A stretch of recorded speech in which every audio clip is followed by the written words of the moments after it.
Good evening, friends. I was looking, I could see my color pages back here. Thought, what is that back there so pretty and colorful behind me? I hope everybody's doing good. So, motivation. Why motivation doesn't work. Now, you don't expect to hear that.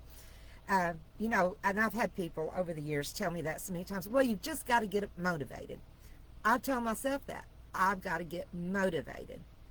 Part of that is true, but think about this. Motivation is based on feelings, not on a plan. So, yes, motivation does weigh into it, but sticking to a plan, as they say, that's where the rubber meets the road. That's where it gets real. Because to be honest, many days I'm not motivated to follow my plan. Having a plan, and especially in the membership, if I've already checked my little box off that I have done this for the day, then I'm more apt to say, well, already said I did it, so now I have to do it. Pre-tracking commits you to a plan. So let's see what they say about motivation. Motivation is like energy. It's like the weather. It's a feeling. It comes and goes. You can look back through old pictures of yourself and really get motivated. But without a plan, that motivation level is going to drop. And then you're on the fizzle side of things.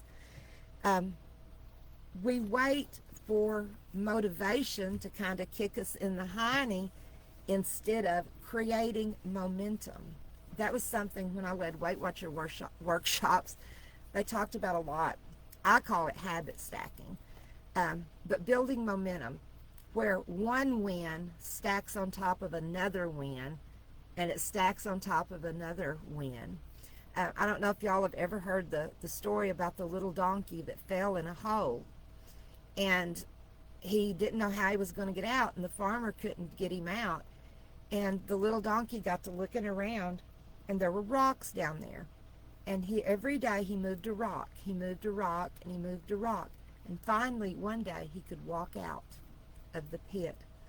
So he didn't just jump right out. None of us jumps into perfection. I do not expect to ever be perfect in my eating, in my weight maintenance, weight loss, healthy eating journey. I never expect perfection because I know me and I am so not perfect. And my motivation will fail.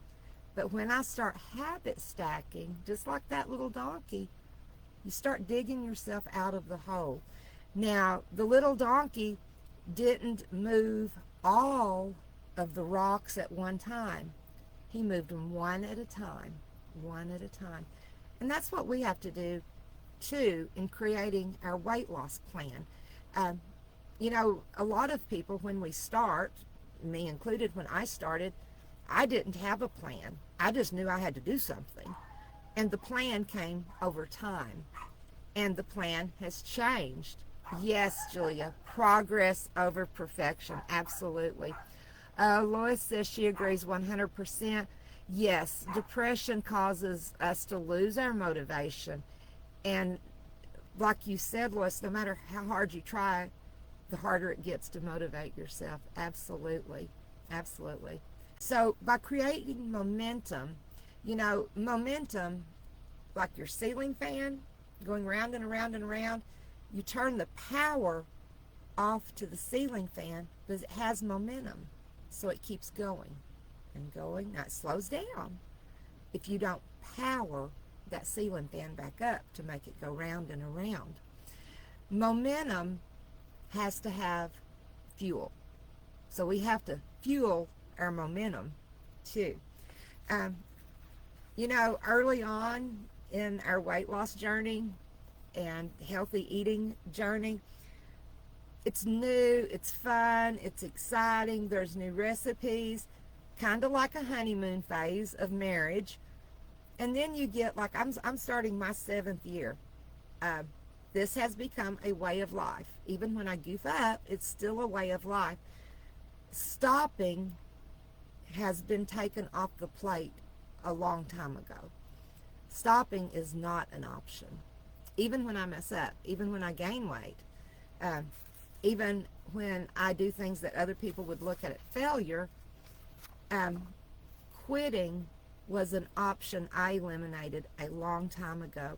So when you're building your plan, um, take that option off. Quitting, never, never quit. That helps your momentum. You may not feel it, but never quit. So we can use our motivation building tools, which we're going to learn some of. I've been into my water today and not even flavoring it. Yay me. I think I'm on my third bottle. Good for me. A lot of times we plateau because of our motivation. Our motivation is kind of meh, meh. Amen, Lois. You are not a quitter. And we can and we do hard things all the time. When you get on a plateau, I always advise people in workshops, look around and see what you're doing. How many, it's been over a year ago that we done the summer sizzle, and I tracked every bite, every lick, and every taste. And I had over 200 calories of bites, licks, and tastes. That was eye-opening for me. Oh, thank you, Aaliyah. I love you. That's so sweet. She said I had a glow. I'm getting my sparkle back slowly. But during plateaus, I kind of call them kind of a lazy time. You get complacent, and maybe you were drinking your water and now soda has slipped in. Maybe you were counting all your bites, licks, and tastes, and now not so much. Maybe you're spoon licking more. I'm a spoon licker. Like, take it out of the pot, but not bang it and clean it all the way off. Just take it out of the pot and, lick the spoon before I throw it in the sink. Little things like that, subtle little changes start creeping back in. The newness has worn off. Now, plateaus do occur naturally as a part of weight loss. You can be doing everything spot on perfect, checking every box, everything perfect, and you still will plateau. But sometimes our plateaus are caused by those little bitty things we don't even realize we're doing. 0 point foods are often a culprit. Weight Watchers officially tells us to eat 0 point foods to our level of comfort or a serving. That doesn't work for me, because level of comfort in my little twisted little brain is so full I'm miserable. And remember, we have a 20-minute disconnect before our brain and stomach reconcile on fullness, and I can eat a lot in 20 minutes. So let's say chicken breast. You don't weigh it, you just throw it on there and say, that looks 4 ounces. 3 to 4 ounces is a serving. That's okay. And maybe you had 8 ounces. Now, it's better to eat 8 ounces of chicken than 8 ounces of chocolate.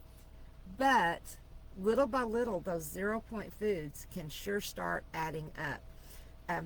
Fruit is what gets me if I am not very cognizant of my fruit. I mean, I could eat 2 bananas back to back, no problem. That's 200 calories, roughly.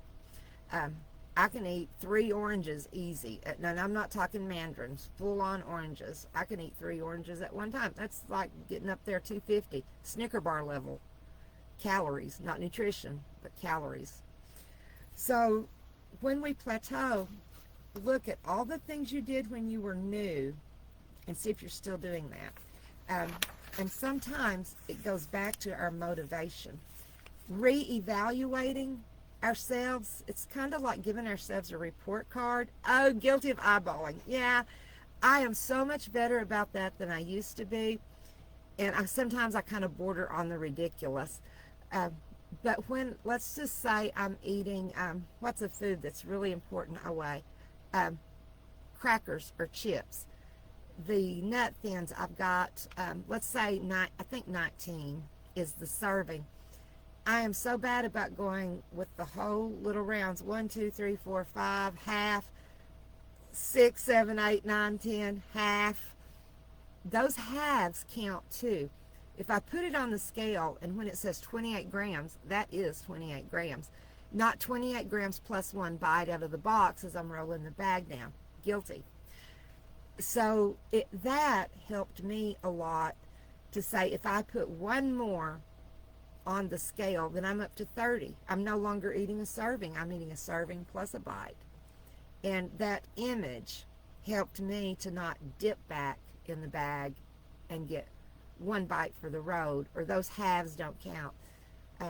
It helped me measuring to know when enough was enough. So going back, looking at your plan, what you're doing, it says motivation opens the door to reflection.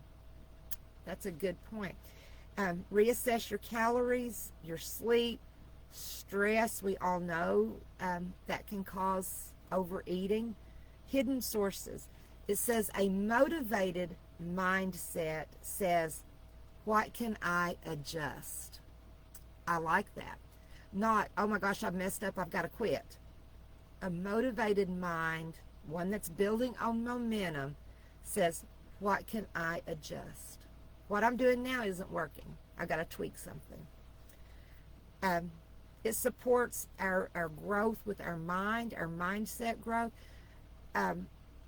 The battle for weight loss for me, at least 75%, if not more, was in my mind.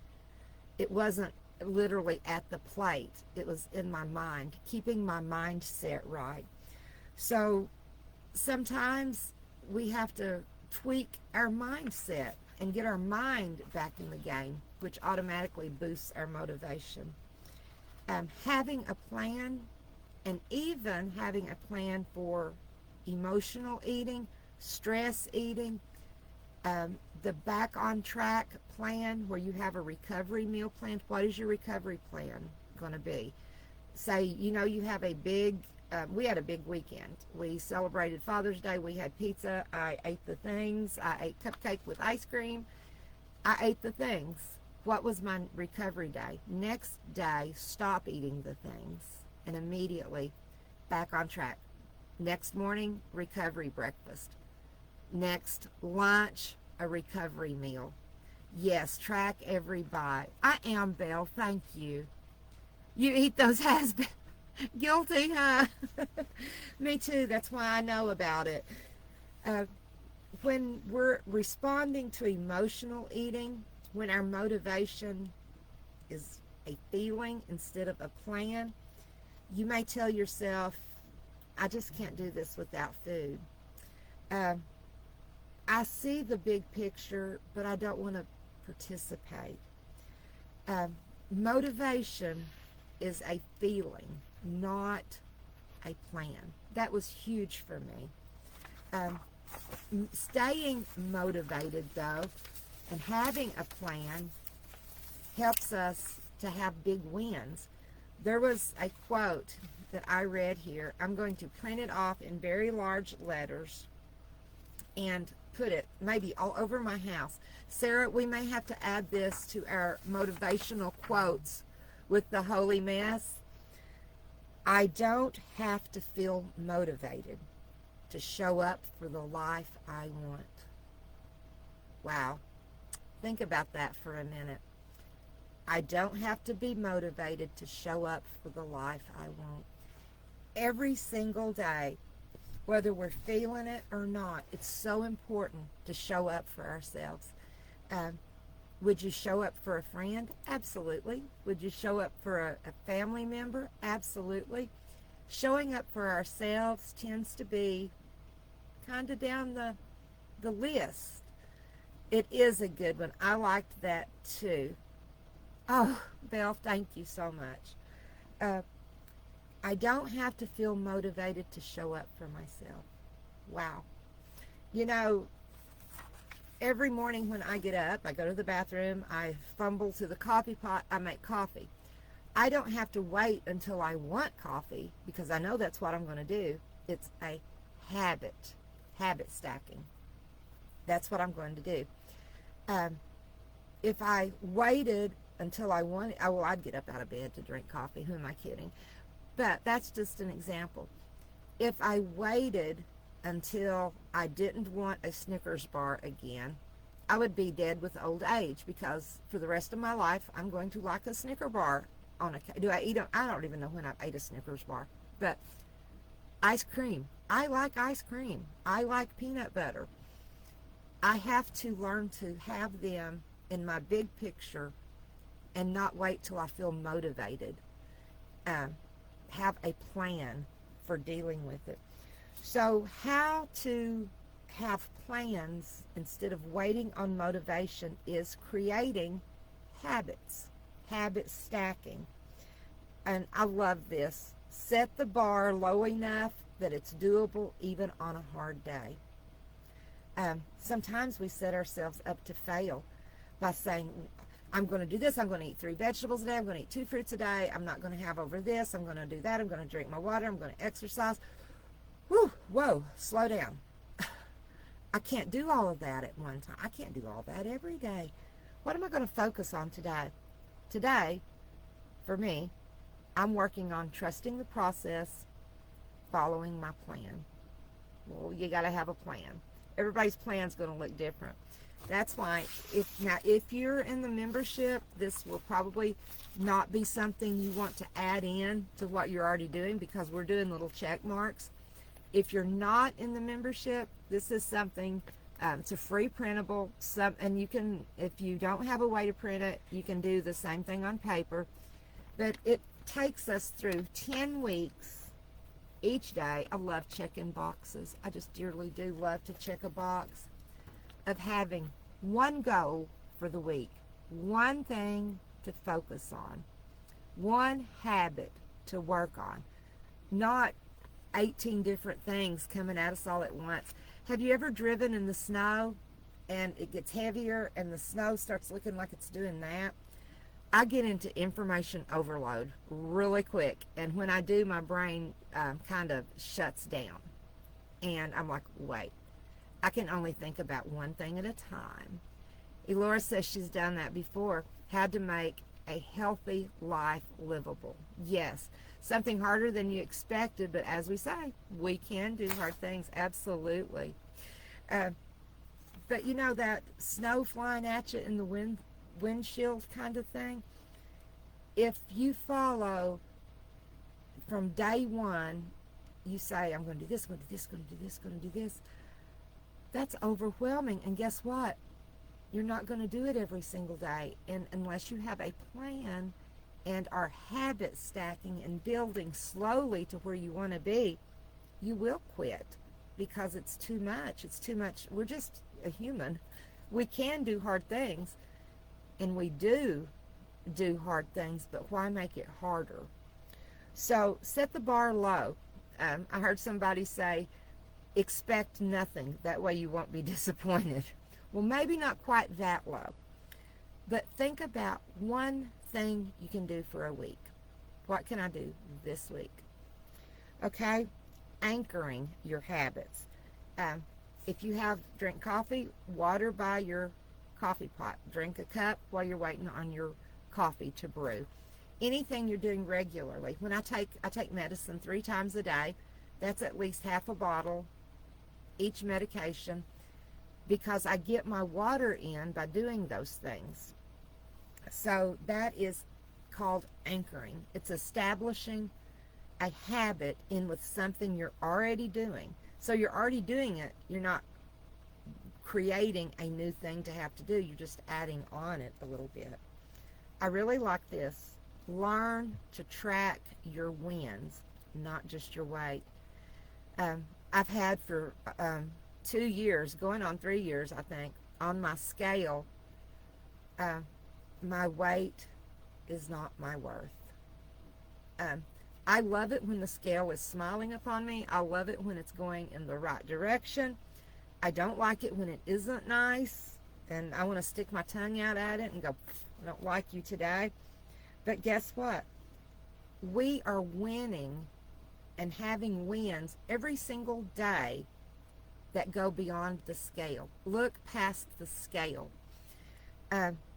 Yes, losing 3 pounds feels wonderful and is definitely worthy of celebrating. Choosing one serving of something is just as important. And learn to celebrate ourselves. It's back to that showing up for yourself. Celebrate yourself. Anytime I go to town, and almost every time, summertime is the worst. I'm in my ice cream mode, and I think, I ought to just whip in there through McDonald's and get an ice cream cone. I ought to. So every single time I go to town and I come back without an ice cream cone, happens maybe twice a year, that's a win. That's a huge win, because the old me didn't say no to anything. The new me says no a lot more than she says yes, even on a bad day. And that's a big win. Try the habit tracker. And I'm going to go through what mine looks like. Like I say, if you're in the membership, don't feel compelled, because the membership has its own things that we're tracking and doing. But the habit tracker, not filled out, looks like this. And I've already filled out, it's called Making a Plan. And not starting on Monday, come next Monday. We're not going to be Kathy Mattea come next Monday. We're going to start today. And that's what I did, 6/17. Each day that you do whatever you're wanting to establish, check it off. There's something about marking something off a list gives you so much success, and it's visible. You can come back and look at it. Or you can say, for 6 days this week I have done this, and now I'm thinking about on the 7th day not doing it. Is there a really good reason, or what's going on? So this week, my focus is real simple. Staying within my points, staying within a range of calories. Okay, now you can look. I put a plus sign. So staying in my calorie range. Plus, next week, I'm going to make it an easy win. No eating after 9 o'clock. I'm usually in bed reading by 9 o'clock. So, no eating after 9 o'clock. Now, if I said 7 o'clock, that's going to be a little harder. But I'm wanting some easy wins here that are still wins. Stacking on top of those 2 weeks, week 3, make sure I get 4 bottles of naked water a day. This goes in really good with our sugar challenge and artificial sweetener challenge we're doing in the membership in July. Naked water, not pixie stick waters. So I'm going to work on that, but not the same week I'm working on something else. I'm stacking it. Now this sounds so obvious, and I've just got 5 weeks filled out. Don't need to think past that. 3 veggies a day. Oh, I get 3 veggies a day. Do I? Some days I do. Some days I get 10 veggies. Some days I look back and, like today, all I've had in the veggie category is grape tomatoes. That's 1 vegetable serving. I ate 1 serving, 1 cup, 14 grape tomatoes. So, what's my supper going to include? I need to work on getting those vegetables in there. And the next week, 2 fruits. I almost always get my fruit, but I'm throwing that in as a habit stacker to make sure I've got it in my plan. That's what mine looks like. Yours may be, and eventually I hope to get back to where I can work in some movement with my back. Whatever area, one area you want to look at, staying within your point range is a great start. Maybe your goal isn't so much what's going on at the plate, but it's a mindset. I will show up for myself every day. What does that look like to you? Does that look like I'm going to take 10 minutes of quiet time every day for myself?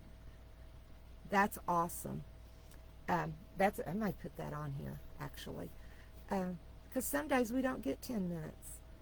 So showing up for yourself, I'm going to show up for myself. I'm going to nourish myself. How about I will not feed myself negativity? And this does boost our motivation, but it's a plan instead of waiting until we feel it. Um, Progress beyond the numbers. I like that. It gives us a different mindset because to get up without a plan, it's just a wish. You know, you have to put it in action. So what does the Bible have to say? What's our crumbs from the table going to say about this? Philippians 1:6, favorite passage for many of us. He who began a good work in you will carry it out to completion. We, along with God's help, have started a good thing. It's a good work. And with God's help and helping ourselves, you know, I have to, if I wait till I feel like doing something that ain't going to happen, I have to put a little effort in helping myself. God will help us if we help ourselves and carry it out to completion. No quitting. Quitting is not allowed. Even when your motivation is in the dust, quitting. Take that off your plate. Quitting is not allowed. We don't have to be doing this perfectly. We just have to keep coming back and doing it again and again and again. Relating it scripturally, motivation can fade, but God's strength doesn't. Nowhere in the Bible does God say, you know, I'm just not going to help you on Wednesdays. You're on your own. It doesn't say that anywhere. God chooses to show up for us every time we call on Him. He's there. Choose to show up for yourself. I'm going to say that again. I don't have to feel motivated to show up for the life I want. You know, whenever we asked, there was a question, maybe it was in the Holy Mass main page, but what's your why? Most of us said health, to be a better version of myself, to enjoy my family more, to be there longer. And all of those are truths, and they're great whys, and they are motivating. And keep reminding yourself of that. That's the life you want. I never want to go back over 200 pounds. I never want to go back over 400 pounds. Gaining 30 pounds has been hard enough. I never want to go back to the shape I was in before. That keeps me motivated, and it keeps me having a plan. And my plan allows for, or maybe not allows for, that's probably not the right word. My plan includes times when I mess up, because that messing up is a part of my plan. I don't plan to mess up, but I'm going to mess up, so I have to have a back on track plan. Very next day, very next bite. We have to have that because it's life. We have to have pizza in our life. Pizza's going to come. We have to have nachos, are a favorite in my life. We have to have nachos. We have to have chips. Chocolate has to be in my life. Although I no longer keep frozen chocolate chips to grab a handful every night. I have broke that habit down. So those things that trip us and make us lose motivation and make us say, I quit. Make a plan for them. That way you don't have to depend on a feeling, because you got a plan. So our verse again, Philippians 1:6, he who began a good work in us will carry it on to completion. We can't quit. Quitting is not an option. And show up for yourself. That's my advice for myself and everybody else. If you can, start you a habit tracker. And something about marking those days off just makes you feel real good. All right, everybody. I will see you Friday over on Christian Weight Loss for Women. And I am absolutely loving, I've got it right here, loving the lies we believe versus God's truth. Absolutely loving this study. You don't recognize sometimes how many lies you believe until you start calling them out one by one. All right, everybody. Love you. See you later.